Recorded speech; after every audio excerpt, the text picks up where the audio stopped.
Hello mga ka-G, so dito naman tayo ngayon, panibagong video natin ngayon is ang mag-cut po tayo ng beef shank. So dito na tayo ngayon, nagka-cut tayo ngayon.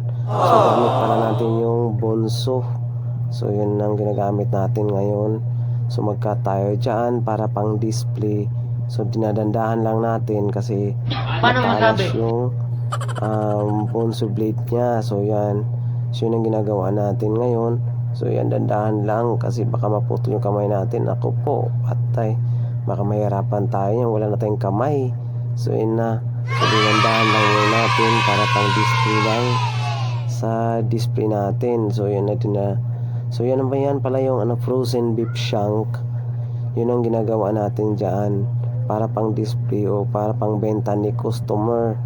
So yan, nagbubunso lang muna tayo ngayon kasi wala naman tayong ibang video. So yun ang video natin na ipakita lang muna.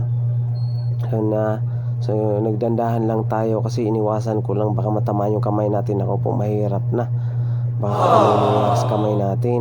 So dandahan lang muna tayo dyan. Ayan, ginaganyan ko na yan kasi nakakatakot na rin.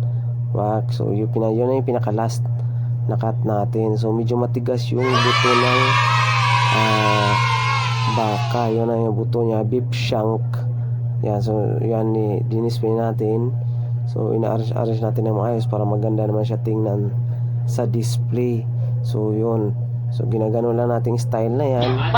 Tapos naman yan, inanyarap naman natin para maganda naman yung display or yung niya, style niya. Yun, so medyo makapal pala yan kasi yan naman yung gusto ni customer na ganun kapal. Yung pang bulalo yan or pang sabaw.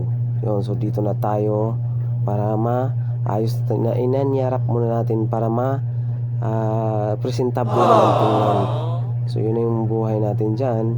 Nagtatrabaho tayo para sa ekonomiya. So yun na, pagawin natin dyan, pero dandahan lang muna tayo kasi mahirap na baka mahulog pa yan. So yan, inanya natin dyan muna.